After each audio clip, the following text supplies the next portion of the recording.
There's been a lot of talk about the occult in the news lately, so I thought I'd weigh in with my own 2 cents and observations of the differences between the real occult and all of this spirit cooking, devil worshipping pizza nonsense. First of all, I'm not a practitioner or a believer in the occult as such. I read a lot about it, and I find it very interesting. I like to read about people that think they have strange magical powers, but I find some of the more famous figures in the occult as being absolutely ridiculous. Like Aleister Crowley, the most evil man that ever lived. Yes, I know, he was a jerk, he was cruel and abusive to the women in his life, he did a lot of drugs, he sacrificed a cat and a few chickens. But when you're living in the World War II era, with Hitler, Stalin, and all those associated World War II goons on both sides, you can have to do a little bit more than do some drugs and sacrifice a couple of chickens to be the evilest man in the world. But let's approach the subject not from the point of view that it's real. Let's look at it from the point of view that the people involved believe it's real, because that's really all that matters in the end anyway. The real occult, Wicca, Kabbalists, Hermetic Magic, Thelema, they believe that there are forces in balance out there, and that any movement in one direction creates a backlash in the opposite direction. In fact, the law is very similar to the familiar one in physics, that for every action there's an equal and opposite reaction. It's just that for the many occult beliefs, the opposite reaction is said to be usually greater than the action, often by 3 times. This is why, if you ask true centered practitioners of the occult and magic, that it is very dangerous to curse someone, or even to send out negative thoughts and energies. Or even if your attack does succeed, even if your target undergoes damage, you're going to get backlash up to 3 times worse than what you sent out. This brings me to the example of what I want to talk about today. Dyan Fortune was an occultist born in 1890. She was a very prolific writer and a practitioner of her own brand of the Kabbalah, which she called the Yoga of the West. She wrote a book about it called The Magical Kabbalah, which is regarded as one of the cornerstone works of Hermetic or Kabbalistic magic to this day. Dyan Fortune had a lot of quirks, of course. She remained a Christian most of her life, kind of a Christian, mixing Christianity and occultism in a strange mixture of Kabbalah and Christian symbology that kind of turns off occultists who don't want to have anything to do with Christianity. She also believed that curses and magical attacks were very real. They could even be caused inadvertently by angry or evil people. She reported many such attacks carried out against herself in her youth, and she claimed to be a victim of a sort of emotional vampire when she was young.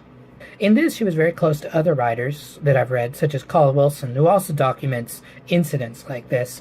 He documented an incident where a friend of his was winning an award or something at a dinner, and a rival's wife was glaring at him the whole time. And supposedly this friend of his, I forgot what happened when he broke a leg afterwards, or something bad happened to him afterwards. So Colin Wilson was convinced that this woman had cursed him. And apparently, of course, the story was she was a very mean woman, so she cursed him. Now, either accidentally or on purpose, what's the point? She still cursed him. Miss Fortune wrote a whole book on this subject called Magical Self-Defense, which is an interesting read, although again, occultists might be put off with her invoking a lot of Christian morality and symbolism in it. There's also, unfortunately, a streak of Victorian racism in Dion Fortune's writings, although it seems to be more of a function of her times than actual racism. You kind of tell the difference. Dyan Fortune, Tolkien, you kind of tell that they were just living in a less aware time, as compared to, like, Lovecraft on the origin of beep. Yeah, he really had a problem against black. So Dyan Fortune definitely believed in the reflexive idea of the occult. Therefore, when it came to the outbreak of the Second World War, it was very interesting to see the approach Patriotic Occultist took, because she was a very patriotic woman.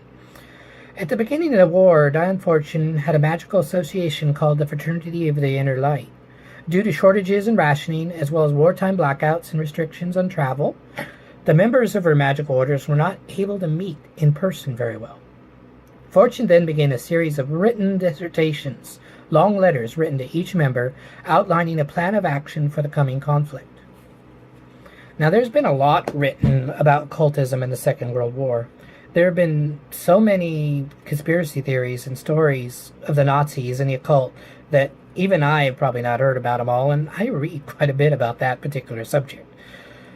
Even the political warfare executive and the British intelligence groups hired astrologers, not to forecast for the British, but to try to tell them what they believed Hitler's astrologers were telling him. Kind of like, what do you think?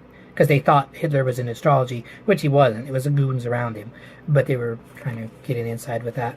Basically, as you can see, the dabblers and outsiders to the occult, and the sensationalists, they were all trying to use the occult for prediction, for cursing their enemies, to spy on their enemy. There was that CIA thing in the 90s where they were trying to use remote viewing to spy on the Russians. Well, that remote viewing, it's interesting.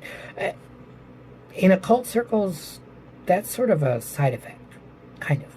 It's, if you meditate and do the rituals long enough, it's just one of the things you'll be able to do. It's not meant to be the end all. It's like alchemy. The point of alchemy is not to make lead into gold. If you can make lead into gold, it just means you're on the right path to enlightenment. Dyan Fortune's magical study group, as portrayed in The Magical Battle of Britain, The War Letters of Dion Fortune, edited by Gareth Knight, approached the subject of using magic and their occult techniques in a rather different way. Realizing that cursing Hitler or the Luftwaffe pilots overhead with evil spirits or something like that would be more damaging to themselves than to the enemy, Dyan Fortune's meditation group dedicated themselves to trying to bolster British home front morale. They tried to use their magical induction, their meditations, to try to boost British, yay, go team. They were trying to make the British home front more stronger. They wanted them to, magically help prop up the people of Britain under this bombing, under this attack, especially in 1940, when it was them against the might of the Luftwaffe and the Third Reich. Fortune continually reminded her group that the war must be won on a physical plane. She realized that trying to use spiritual processes to influence real-life events was pointless. As another author of the occult that I've read, John Michael Greer, said, the easiest way to go through a wall is with a bulldozer. Now, this discussion has been a long one just to come to this one point. The so-called Satan-worshipping, pizza-eating, spirit-cooking, these people have nothing to do with the real occult. These practitioners might think they are invoking some sort of power to help them, but they're really just deluding themselves at least. At worst, they're opening themselves up to all sorts of bad critters. But this is something we need to bear in mind, that we can't start having a witch hunt against real occultists, Wiccans, other people that really believe this, because that's not really what it's about.